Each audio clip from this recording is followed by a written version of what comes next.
ओम श्री विष्णुवे नमः। नमस्कार दोस्तों, आप सभी को स्वागत है हमारी यूट्यूब चैनल पावरफुल हिंदू धर्म में। अब तक हमने भादो मास में श्रीमद् महाभागवत पुराण में प्रथम अध्याय से लेकर सप्तम अध्याय का रसपान किया है। आज हम आप सभी को श्रीमद् भागवत महापुराण में प्रथम स्कंद में प्रथम अध्याय का रसपान करेंगे, जिसमें वर्णन है श्री सूत जी से सनकादि ऋषियों का प्रश्न। आइए रसपान कीजिए कथा का। जिससे इस जगत की सृष्टि, स्थिति और प्रलय होते हैं, क्योंकि वह सभी सद्रूप पदार्थों में अनुगत हैं और असत पदार्थों से पृथक हैं। जड़ नहीं है, चेतन है, परतंत्र नहीं है, स्वयं प्रकाश है, जो ब्रह्म अथवा हिरण्यगर्भ नहीं है। प्रत्युत उन्हें अपने संकल्प से ही जिसने उस वेद ज्ञान का दान किया है, जिसके संबंध में बड़े बड़े विद्वान भी मोहित हो जाते हैं। जैसे तेजोमय सूर्य रश्मियों में जल में स्थल का और स्थल में जल का भ्रम होता है, वैसे ही जिसमें यह त्रिगुणमयी जगत स्वप्न सुसुप्ति रूपा सृष्टि मिथ्या होने पर भी अधिष्ठान सत्ता से सत्यव्रत प्रतीत हो रही हैं, उस अपने स्वयं प्रकाश ज्योति से सर्वदा और सर्वथा माया और माया कार्य से पूर्णतः मुक्त रहने वाले परम सत्य रूप परमात्मा का हम ध्यान करते हैं। हे महामुने, व्यास देव के द्वारा निर्मित इस श्री महाभागवत पुराण में मोक्ष प्रेम फल की कामना से रहित परम धर्म निरूपण हुआ है। इसमें सुदंतकरण सत्य पुरुषों के जानने योग्य उस वास्तविक वस्तु परमात्मा का निरूपण हुआ है, जो तीनों तपों का जड़ से नाश करने वाली और परम कल्याण देने वाली है। अब और किसी साधन या शास्त्र से क्या प्रयोजन है। जिस समय भी सुकृति पुरुष इसके श्रवण की इच्छा करते हैं, ईश्वर उसी समय अविलंब उनके हृदय में आकर बंदी बन जाते हैं। रस के मार्मज्ञ भक्त भजन, यह श्रीमद् भागवत वेद रूप कल्प वृक्ष का पका हुआ फल है। श्री सुखदेव रूप तोते के मुख का संबंध हो जाने से यह परम आनंदमयी सुधा से परिपूर्ण हो गया है। इस फल में छिलका का गुठली आदि तयाज्य अंश तनिक भी नहीं है। यह मूर्तिमान रस है। जब तक शरीर में चेतना रहे, तब तक इस दिव्य भागवत रस का निरंतर बार बार पान करते रहो। यह पृथ्वी पर ही सुलभ है। आइए प्रथम अध्याय का कथा अब प्रारंभ करते हैं। एक बार भगवान विष्णु एवं देवताओं के परम पूर्णमय क्षेत्र नौमिष्यरण्य में सनकादि ऋषियों ने भागवत प्राप्ति की इच्छा से सहस्त्र वर्षों में पूरा होने वाले एक महान यज्ञ का अनुष्ठान किया था। एक दिन उन लोगों ने प्रातःकाल अग्निहोत्र आदि नित्य कृत्यों से निवृत्त होकर श्री सूत जी का पूजन किया है और उन्हें ऊंचे आसन पर बैठाकर बड़े आदर से यह प्रश्न किया था। ऋषियों ने कहा, हे सूत जी, आप निष्पाप हैं। आपने समस्त इतिहास, पुराण और धर्म शास्त्रों का विधि पूर्वक अध्ययन किया है तथा उनकी भली भांति व्याख्या भी की है। वेद वेताओं में श्रेष्ठ भगवान बद्ध नारायण एवं भगवान के सगुण निर्गुण रूप को जानने वाले दूसरे मुनियों ने जो कुछ जाना है, उन्हें जिन विषयों का ज्ञान है, वह सब आप वास्तविक रूप में जानते हैं। आपका हृदय बड़ा ही सरल और शुद्ध है, इसी से आप इनकी कृपा और अनुग्रह के पात्र हुए हैं। हे गुरुजन, आपने प्रेमी शिष्यों को गुप्त से गुप्त बात भी बता दिया करते हैं। हे अनुष्मान, आप कृपा करके यह बतलाइए कि उन सब शास्त्रों, पुराणों और गुरुजनों के उपदेशों में कलियुगी जीवों के परम कल्याण का सहज साधन अपने क्या निश्चय किया है। आप संत समाज के भूषण हैं। इस कलियुग में प्रायः लोगों की आयु कम हो गई है। साधन करने में लोगों की रुचि और प्रवृत्ति भी नहीं है। लोग आलसी हो गए हैं। उनका भाग्य तो मंद ही है, समझ भी थोड़ी है। इसके साथ ही वे नाना प्रकार की विघ्न बाधाओं से घिरे हुए भी रहते हैं। शास्त्र भी बहुत से हैं, परंतु उनमें एक निश्चित साधन नहीं है। अनेक प्रकार के कर्मों का वर्णन है।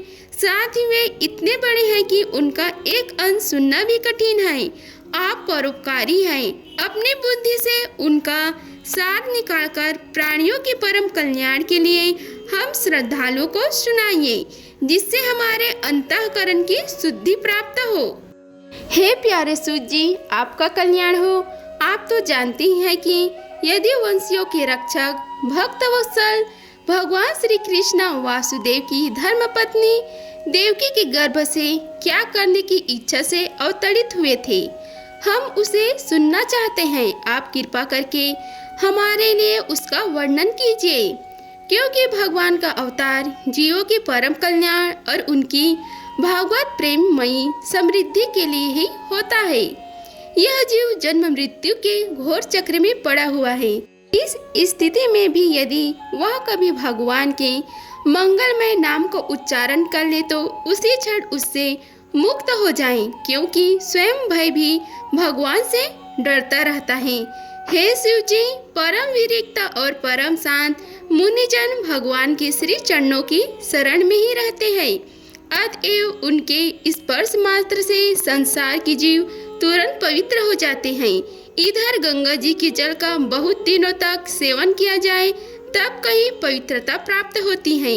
ऐसे पुण्यात्मा भक्त जिनकी लीलाओं का गान करते रहते हैं, उनका भगवान का कली मलहारी पवित्र यश भला आत्मशुद्धि की इच्छा वाला ऐसा कौन मनुष्य होगा जो श्रवण न करे। वे लीला से ही अवतरण धारण करते हैं। नारद आदि महात्माओं ने उनके उद्धार कर्मों का गान किया है। हम श्रद्धालुओं को प्रति आप उनका वर्णन कीजिए। हे बुद्धिमान सूत जी, सर्व सामर्थ्य प्रभु अपनी योग माया से स्वच्छदन लीला करते हैं। आप उन श्री हरि की मंगलमयी अवतार कथाओं का अब वर्णन कीजिए। पुण्यकृति भगवान की लीला सुनने से हमें कभी भी तृप्ति नहीं हो सकती, क्योंकि रसज्ञ श्रोताओं को पद पद पर भगवान की लीलाओं में नए नए रस का अनुभव होता है। भगवान श्री कृष्ण अपनों के छिपाए हुए थे लोगों के सामने ऐसी चेष्टा करते हैं मानो कोई मनुष्य हो, परंतु उन्होंने बलराम जी के साथ ऐसी लीलाएं भी की है कि ऐसा परम पराक्रम भी प्रकट किया जो मनुष्य नहीं कर सकते। कलियुग को आया जानकर इस वैष्णव क्षेत्र में हम दीर्घकालीन सत्र का संकल्प करके बैठे हैं। श्री हरि की कथा सुनने के लिए हमें अवकाश प्राप्त है। यह कलियुग अंतःकरण की पवित्रता और शक्ति का नाश करने वाला है। इससे पार पाना कठिन है। जैसे समुद्र से पार जाने वालों को कर्णधार मिल जाए, उसी प्रकार इससे पार पाने की इच्छा रखने वाले हम लोगों से ब्रह्म ने आपको बुलाया है।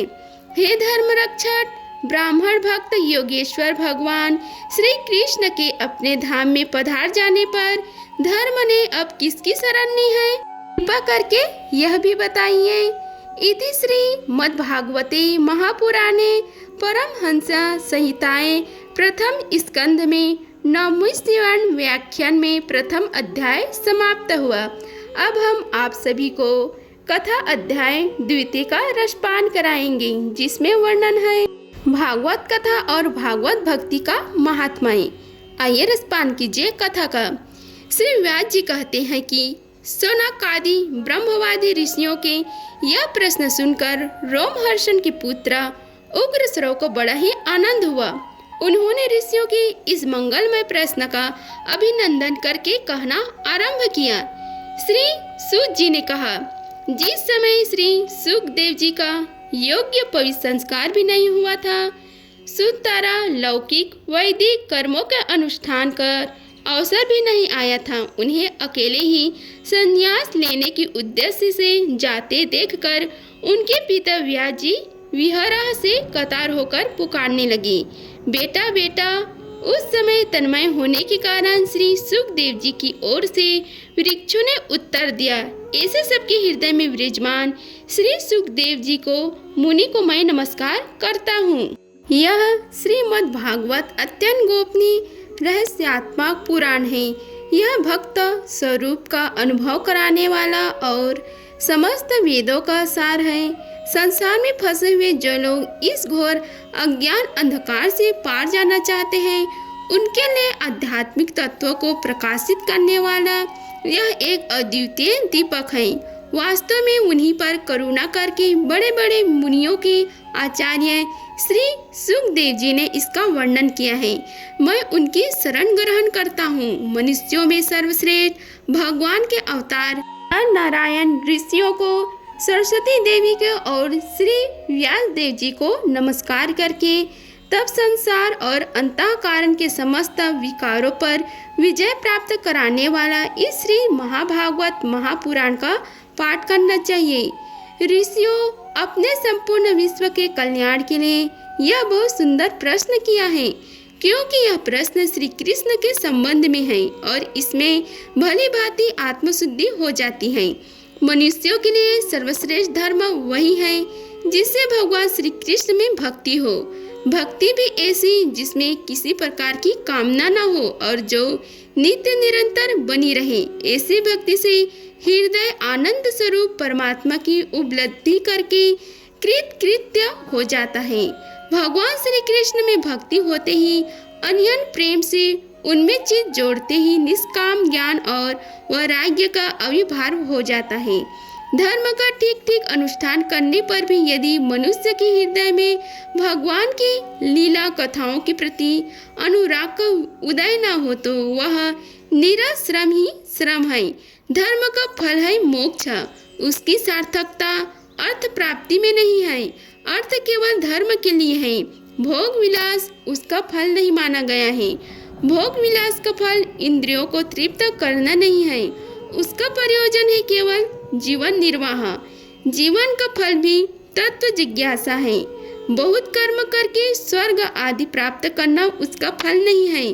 तत्ववेता लोग ज्ञाता और यज्ञ के भेद से रहित अखंड अद्वितीय सच्चिदानंद स्वरूप ज्ञान को ही तत्व कहते हैं। न तो उसका कोई ब्रह्म है, न कोई परमात्मा और न कोई भगवान के नाम से पुकारते हैं। श्रद्धालु जन, मुनि जन भक्त श्रवण से प्राप्त ज्ञान वैराग्य युक्त भक्ति से अपने हृदय में उस परम तत्व स्वरूप परमात्मा का अनुभव करते हैं। सनकादि ऋषियों यही कारण है कि अपने अपने वर्ण तथा आश्रम के अनुसार मनुष्य जो धर्म अनुष्ठान करते हैं उसकी पूर्ण सिद्धि इसी में है कि भगवान प्रसन्न हो। इसलिए एकाग्र मन से भक्त वत्सल भगवान का ही नित्य निरंतर श्रवण कीर्तन ध्यान और आराधना करना चाहिए। कर्मों की गांठ बड़ी कठिन है। विचारवान पुरुष भगवान के चिंतन की तलवार से उस गांठ को काट डालते हैं। तब भला ऐसे कौन मनुष्य होगा जो भगवान की लीला कथाओं में प्रेम न करे।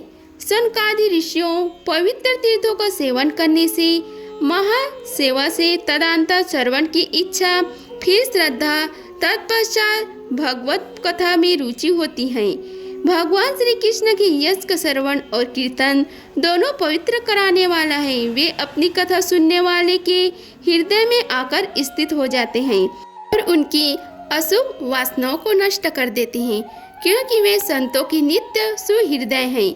जब श्रीमद् भागवत का अथवा भागवत भक्तों के निरंतर सेवन से अशुभ वासनाएं नष्ट हो जाती हैं, तब पवित्र कीर्ति भगवान श्री कृष्ण के प्रति स्थायी प्रेम की प्राप्ति होती है। तब रजोगुण और तमोगुण के भाव, काम और लोभ आदि शांत हो जाते हैं और चित्त इनसे रहित होकर सद्गुण में स्थित एवं निर्मल हो जाते हैं।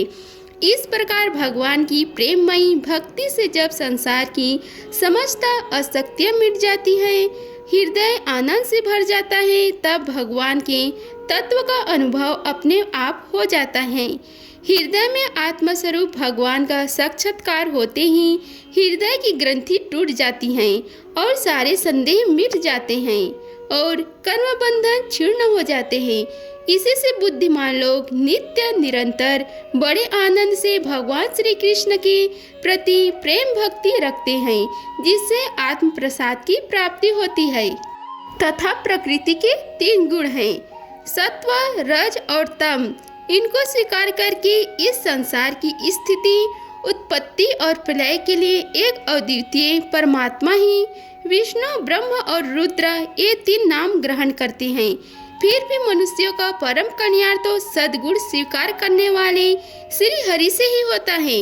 जैसे पृथ्वी के विकार लकड़ी की अपेक्षा धुआं श्रेष्ठ है और उससे भी श्रेष्ठ अग्नि, क्योंकि वेदोक्त यज्ञ यागादि के द्वारा अग्नि सद्गति देने वाला है, वैसे ही तमोगुण से रजोगुण श्रेष्ठ है और रजोगुण से भी सत्वगुण श्रेष्ठ है, क्योंकि वह भगवान का दर्शन कराने वाला है।